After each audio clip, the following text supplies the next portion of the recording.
Halo, assalamualaikum warahmatullahi wabarakatuh. Pemirsa dan pendengar yang dirahmati oleh Allah, bagaimana kabar kita hari ini? Semoga kebaikan, kesehatan, juga kelancaran senantiasa menyertai kita, orang-orang terdekat kita, juga orang-orang yang kita sayangi. Dalam kesempatan topik kita kali ini, yuk mari kita bersama-sama sedikit membahas konteks tentang jangan kotori hatimu dengan prasangka. Seperti kajian-kajian yang pernah kita kutip bersama tentang bagaimana menjadi kepribadian yang baik, menjadi kepribadian yang kuat, memahami perbedaan dan bangga dengan budaya-budaya lokal.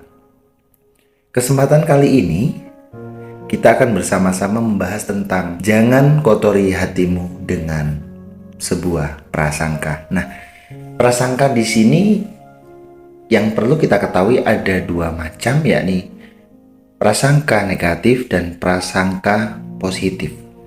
Nah, bagaimana mencegah agar kita tidak terjebak dalam prasangka negatif? Mengilhami dan mengkaji sesuatu dengan sebuah pemikiran tentunya. Tidak hanya serta-merta mengambil sikap dan mengambil keputusan karena sebuah hal yang terjadi. Dalam agama kita sudah memberikan sebuah kecaman yang mungkin kita semua sudah mengenal ya, tentang fitnah lebih kejam daripada pembunuhan. Nah, tentunya jika kita menafsirkan sesuatu atau mungkin kita memprasangkakan sesuatu, jangan tiba-tiba mengambil judgement untuk menilai itu negatif atau menilai itu positif dari salah satu sudut pandang saja. Yang pertama, yakni cobalah melihat apapun permasalahan menggunakan metode perspektif dua sisi. Tentunya ketika kita mendapati sesuatu itu tidak hanya serta-merta mengambil sikap dan mengambil tindakan dalam informasi satu sisi saja. Karena apa? Ini bisa melahirkan sebuah hal yang bersifat fitnah. Ketika kita tidak mendapatkan informasi dari yang lain, mendapatkan klarifikasi dari pihak lain, atau mungkin mendapatkan tambahan informasi dari pihak-pihak yang mendukung. Nah, tentunya kalau ini terjadi dan ini kita teruskan akan menimbulkan sebuah masalah baru. Untuk itu penting adanya awas diri dan bisa mencerna sebuah informasi atau mungkin sebuah kejadian yang ada di sekitar kita dengan dua sudut pandang, dengan dua komunikasi dan dengan beberapa keterkaitan informasi agar tidak menjadi miskomunikasi. Nah, untuk tip yang kedua, yakni jangan terlalu kepo terhadap urusan pribadi orang lain. Nah, tentunya tip yang kedua ini mampu menjadikan orang itu berpikir menjadi negatif, punya prasangka yang negatif pula. Karena apa? Di sini kita tidak pernah melakukan intervensi atau mungkin pendekatan-pendekatan yang dimana harusnya kita bisa membaca keadaan tersebut. Jangan terlalu kepo terhadap urusan pribadi orang lain. Sesungguhnya kita ini mengurusi diri kita sendiri, bahkan mengurusi keluarga kita sendiri, itu sudah tidak ada habisnya. Masalah baru, informasi baru, hal baru dalam diri kita, dalam keluarga kita, itu sebenarnya sudah tidak ada habisnya. Dalam satu waktu, dalam satu hari pun bisa berangsur-angsur dan berubah-ubah keadaan. Nah, kenapa kita harus terlalu sibuk jadi orang yang kepo dengan orang lain? Itu si A mau kemana ya, si B itu kemarin bagaimana ya, itu jangan-jangan dan jangan-jangan. Nah, hal-hal kecil yang terlahir dari diri kita ini dapat melahirkan sebuah hal yang besar pula. Tergantung apa perspektif kita, bagaimana menilai dan menerima informasi itu dengan baik. Jika kita bertanya melihat dari sejauh mana prasangka itu muncul dalam pribadi atau individu seseorang dalam proses interaksi sosial tentunya. Karena kita ya tidak bisa dong hidup individu, hidup sendiri. Kita berdampingan, bermasyarakat. Di lingkungan kerja pun kita juga bersama dengan beberapa teman yang memiliki karakter-karakter yang berbeda, sikap perilaku yang berbeda pula, dan watak kepribadian yang berbeda-beda. Nah, prasangka yang sifatnya kognitif atau masih berada dalam pikiran kita, hal-hal tersebut akan mampu merujuk pada munculnya penilaian. Nah, makanya menyampaikan bahwa ketika kita melihat sesuatu, janganlah kita tiba-tiba mempunyai argumen sendiri, kita memiliki judgement sendiri. Oh, ini berarti begini, oh ini berarti begini. Kan itu masih temanya jangan-jangan, belum yang sah akurat kebenarannya. Untuk itu kalau dilanjutkan, bahkan dikembangkan, informasi ini akan jatuh menjadi fitnah. Nah, pada sisi lain, ketidakakuratan penilaian ini tidak selamanya bersifat negatif. Karena kita kalau kita mengenal Islam, ya, penilaian kita itu ada dua hal, yakni suudon dan husnudon. Suudon itu ya menerka-nerkanya itu dengan kemampuan kita, dengan kebiasaan kita, dan itu belum tentu kebenarannya. Bisa jadi ini menjadi prasangka yang buruk, prasangka yang jelek tentunya. Nah, alangkah baiknya kita ini menjadi pribadi yang husnudon saja. Mau itu masalahnya apa, mau itu informasinya apa, ya sudah. Cukup dengan tidak menyiksa diri kita, menyiksa hati dan batin kita untuk menilai-nilai dan menerka-nerka sesuatu yang belum tentu kuat kebenarannya. Oleh karena itu, baik tentunya kita menjadi pribadi yang husnudon selalu dalam situasi apapun, dimanapun, dan dalam keadaan bagaimanapun.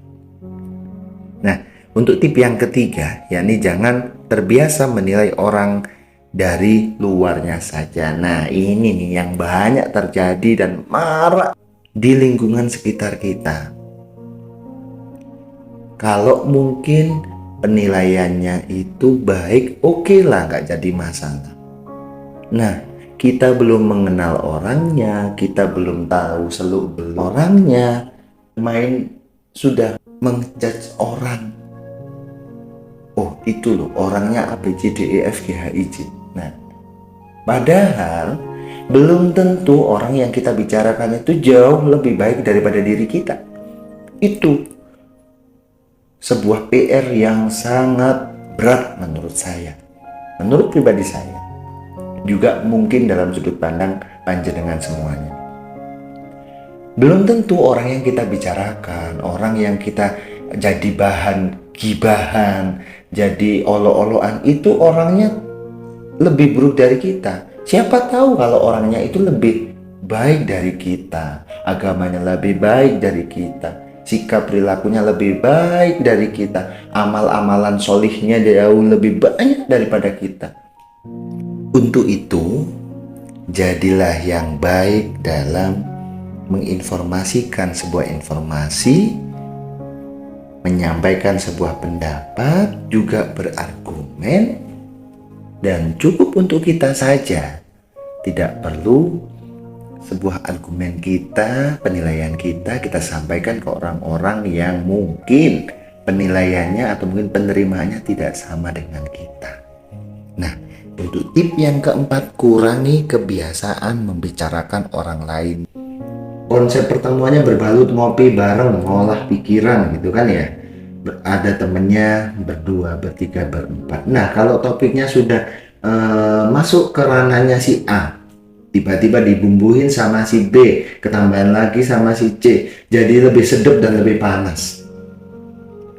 Untuk itu, harapan kita adalah jadilah pribadi yang mampu melahirkan solutif, bukan menjadi provokasi yang buruk.